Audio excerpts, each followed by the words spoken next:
Hello my dear student, इसके पिछले सप्ताह हम लोग एसी मोटर के बारे में डिस्कस किए थे। एसी मोटर में 3 फेज एवं सिंगल फेज सभी तरह के मोटर के बारे में हम लोग जाने। आज हम लोग डीसी मोटर के बारे में डिस्कस करेंगे। सबसे पहले डीसी मोटर होता क्या है, किसे कहा जाता है, इसके बारे में जानना जरूरी है। कहता है वह मशीन जो डीसी इलेक्ट्रिकल एनर्जी को मैकेनिकल एनर्जी में कन्वर्ट करता हो उसे डीसी मोटर के नाम से जाना जाता है। डीसी मोटर कैसे कार्य करता है, इसको सबसे पहले जानना जरूरी है। कहते हैं कि यदि किसी करंट कैरी कंडक्टर को, यानी करंट लेता हुआ कंडक्टर को किसी मैग्नेटिक फील्ड के अंदर रखा जाए तो वह कंडक्टर घूमने की कोशिश करता है। इसी सिद्धांत पर हमारा डीसी मोटर कार्य करता है। डीसी मोटर में मुख्य रूप से 2 पार्ट्स होते हैं, एक फील्ड और दूसरा आर्मेचर। फील्ड स्टैटिक पार्ट होता है, अर्थात वह घूमता नहीं है, और आर्मेचर जो है वह घूमने वाला पार्ट होता है। फील्ड में भी कॉइल बना हुआ रहता है और आर्मेचर में भी वाइंडिंग किया हुआ रहता है कॉपर वायर से, अर्थात फील्ड में भी वाइंडिंग होता है और आर्मेचर में भी वाइंडिंग रहता है। फील्ड कॉइल का रेजिस्टेंस बहुत अधिक होता है। आर्मेचर कॉइल का आर्मेचर में जो वाइंडिंग रहता है उसका रेजिस्टेंस बहुत कम होता है। जब हम इस दोनों को एक साथ कनेक्शन करके इसमें डीसी सप्लाई देते हैं तो आर्मेचर में भी करंट प्रवाह होता है और फील्ड कॉइल में भी करंट प्रवाह होता है, अर्थात दोनों में करंट प्रवाह होता है। फील्ड कॉइल में करंट प्रवाह होने से वह अपना मैग्नेटिक फील्ड बनाता है और आर्मेचर में डीसी सप्लाई मिलने से वह भी अपना मैग्नेटिक फील्ड बनाता है, अर्थात उसमें भी करंट लेने लगता है, जिसके चलते वह भी अपना मैग्नेटिक फील्ड बनाता है। फील्ड कॉइल के द्वारा बना मैग्नेटिक फील्ड और आर्मेचर कॉइल के द्वारा मैग्नेटिक फील्ड दोनों के रिएक्शन से आर्मेचर के कंडक्टर में टॉर्क पैदा हो जाता है, जिसके चलते आर्मेचर चूंकि घूमने वाला पार्ट होता है इसलिए वह आर्मेचर जो है घूमने लग जाता है। इसी सिद्धांत पर हमारा सभी प्रकार का डीसी मोटर कार्य करता है।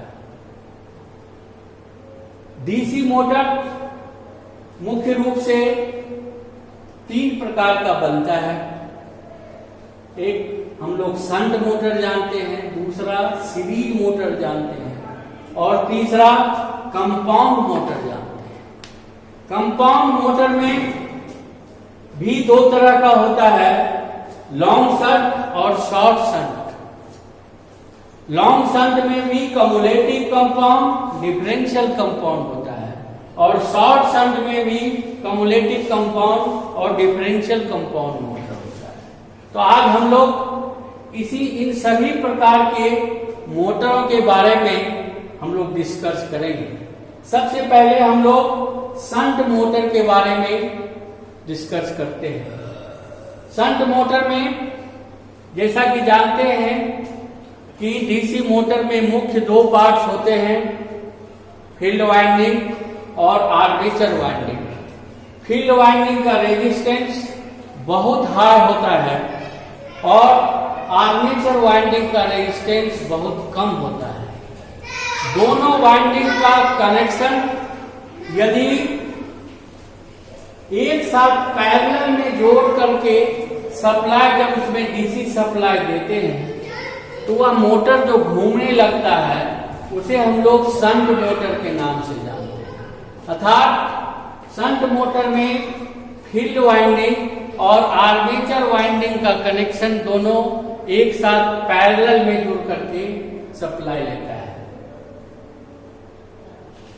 सीरीज मोटर में भी मुख्य रूप से दो जो वाइंडिंग होता है, फील्ड वाइंडिंग और आर्मेचर वाइंडिंग, दोनों वाइंडिंग का कनेक्शन आपस में सीरीज में जुटा हुआ रहता है। सीरीज मोटर के फील्ड वाइंडिंग का भी रेजिस्टेंस कम होता है और आर्मेचर वाइंडिंग का भी रेजिस्टेंस कम होता है। दोनों वाइंडिंग का रेजिस्टेंस कम होने से इसलिए दोनों को हम लोग सीरीज में जोड़ करके उसमें डीसी विद्युत सप्लाई देते हैं। इसलिए वह मोटर जो होता है डीसी मोटर के नाम से जाना जाता है। शंट मोटर का इलेक्ट्रिकल सर्किट कनेक्शन डायग्राम इस चित्र में दिखाया गया है। उसी तरह सीरीज मोटर का भी इलेक्ट्रिकल सर्किट कनेक्शन डायग्राम इस चित्र में दिखाया गया है। शंट मोटर चूंकि दोनों कनेक्शन आपस में पैरेलल में जुड़ के चालू होता है, इसलिए इस मोटर का स्पीड जो है हमेशा कांस्टेंट होता है। फुल लोड पर थोड़ा सा का अंतर होता है, इसलिए उसको नगण्य माना जाता है। इसलिए शंट मोटर को हम लोग कांस्टेंट स्पीड मोटर के नाम से भी जानते हैं। इस मोटर का व्यवहार अधिकतर विद्युत सप्लाई के रूप में हम लोग खास करके जहां पर कांस्टेंट स्पीड की आवश्यकता है वहां पर व्यवहार करते हैं। दूसरा है सीरीज मोटर। यह मोटर का जो है स्टार्टिंग टॉर्क बहुत हाई होता है, इसलिए इस मोटर को हम लोग हमेशा जहां हाई स्टार्टिंग टॉर्क की आवश्यकता है वहां पर यूज करते हैं।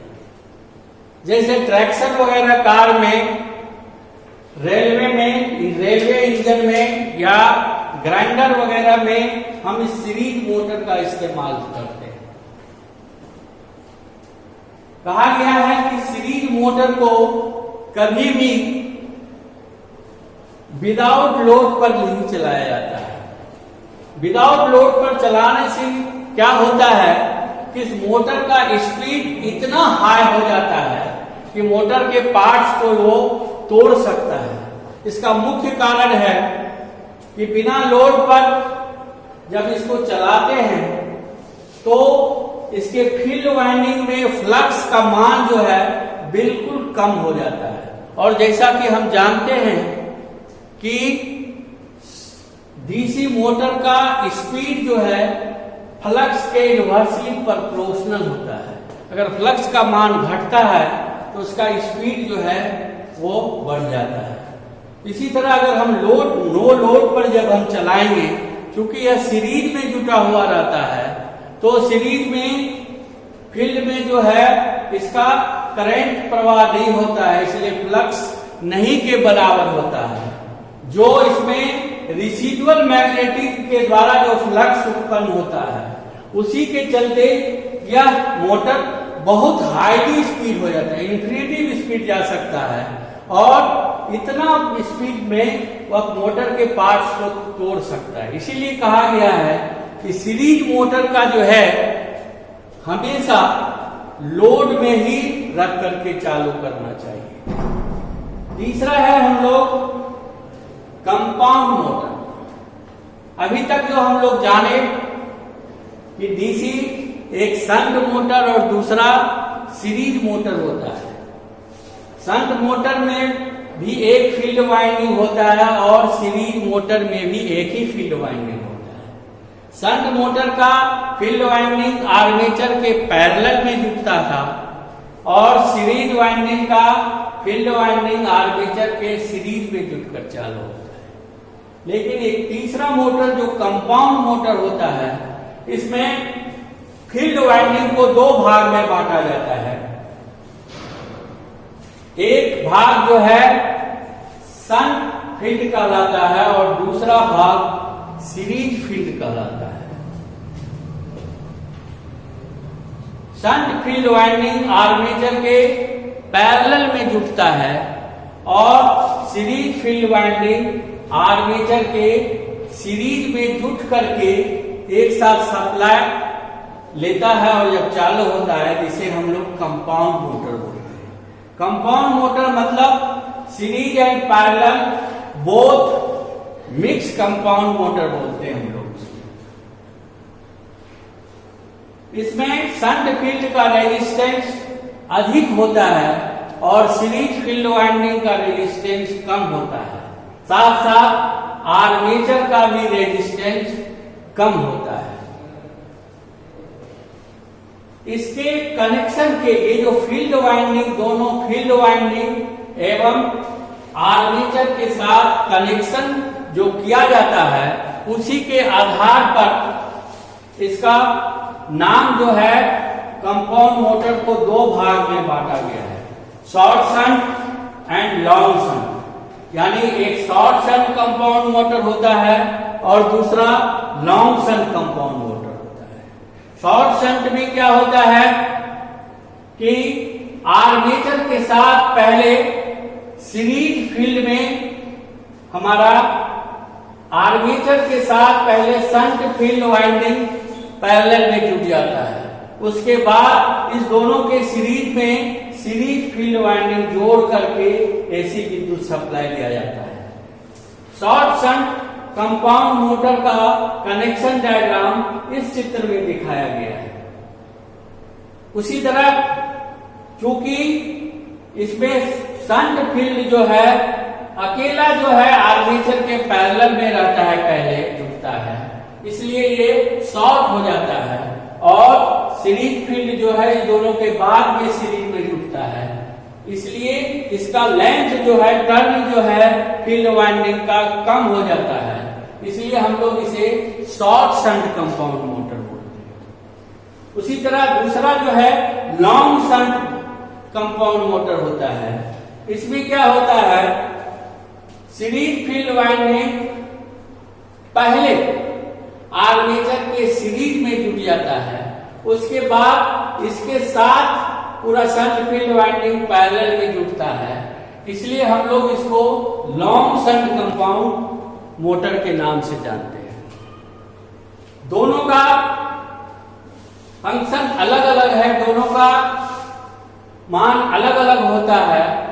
इसमें जो क्या होता है, दो तरह का जब कनेक्शन हम लोग जब करते हैं तो शॉर्ट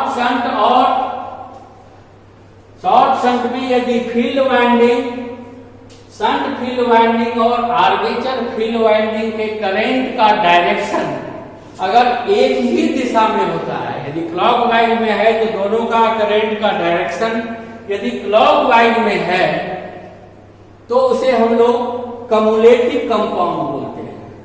और यदि शंट एवं सीरीज फील्ड के करंट का डायरेक्शन यदि दोनों एंटी में है, एक क्लॉकवाइज और दूसरा एंटी क्लॉकवाइज में, तो उसे हम लोग डिफरेंशियल कंपाउंड बोलते हैं। तो दोनों का जो हम शंट फील्ड वाइंडिंग और करंट फील्ड वाइंडिंग का कनेक्शन जो करते हैं, यदि दोनों में करंट का प्रवाह का जो दिशा है अगर एक ही दिशा में है तो उसे हम लोग कम्युलेटिव कंपाउंड बोलते हैं। जब मोटर में जब हम सप्लाई देते हैं तो दोनों में जब फ्लक्स बनता है तो लोड पड़ने पर सीरीज वाइंडिंग में फ्लक्स बाद में बनता है और दोनों फ्लक्स जो है एक दूसरे का सहायता करते रहता है। इसलिए यह जो है मोटर फुल लोड पर भी जो है यह कांस्टेंट स्पीड में चल सकता है। ओवरलोड में भी अगर हम चाहें तो इसे कांस्टेंट स्पीड में चला सकते हैं। इसलिए इस मोटर का व्यवहार वहां पर किया जाता है जहां बहुत अधिक लोड की आवश्यकता पड़ता है। इसमें शंट और सीरीज दोनों एक साथ है, इसलिए स्टार्टिंग टॉर्क भी इसका हाई मिलता है। दूसरा है डिफरेंशियल कंपाउंड मोटर। इसमें डिफरेंशियल कंपाउंड मोटर में क्या होता है कि शंट फील्ड और सीरीज फील्ड दोनों का कनेक्शन इस प्रकार होता है कि शंट फील्ड में प्रवाह होने वाले करंट की दिशा, सीरीज फील्ड वाइंडिंग में करंट प्रवाह होने वाले की दिशा दोनों एक दूसरे के विपरीत दिशा में होता है। इसलिए यह मोटर में जब लोड दिया जाता है तो सीरीज फील्ड वाइंडिंग में फ्लक्स जो बनता है वह फ्लक्स जो है मेन वाइंडिंग यानी शंट फील्ड वाइंडिंग के फ्लक्स का विरोध करता है।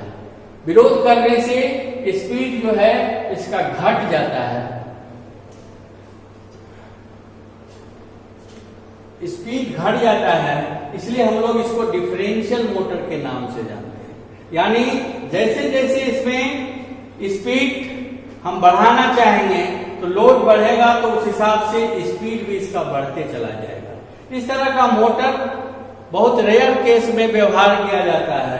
हम लोग अधिकतर जो है शंट मोटर जहां कांस्टेंट स्पीड है, बैटरी चार्ज करना है, पंप चलाना है, इस सब में कांस्टेंट मोटर यूज करते हैं। जहां पर ट्रैक्शन और हाई स्टार्टिंग टॉर्क की जरूरत पड़ता है, जैसे ट्रैक्शन ट्रेन लिफ्ट वगैरह चलाना है, तो वहां पर सीरीज मोटर्स हम लोग यूज करते हैं। और जहां पर हमें बड़ा बड़ा जनरेटर में एक्साइटर का यूज करना है तो उसमें हम लोग कम्युलेटिव कंपाउंड मोटर, बड़ा बड़ा पंप चलाना है, उसमें कंपाउंड मोटर हम लोग यूज करते हैं। इस तरह हम लोग जाने कि आज जो है डीसी मोटर में कितने प्रकार का मोटर होता है उसके बारे में डिस्कस किए। नेक्स्ट क्लास में हम लोग डीसी मोटर में मुख्य चीज है back EMF and armature reaction. ये दोनों डीसी मशीन में जानना जरूरी है। नेक्स्ट क्लास में हम लोग बैक ईएमएफ एवं आर्मेचर रिएक्शन के बारे में साथ साथ इसके स्पीड कंट्रोल का भी मेथड जानेंगे। इन्हीं शब्दों के साथ आज का क्लास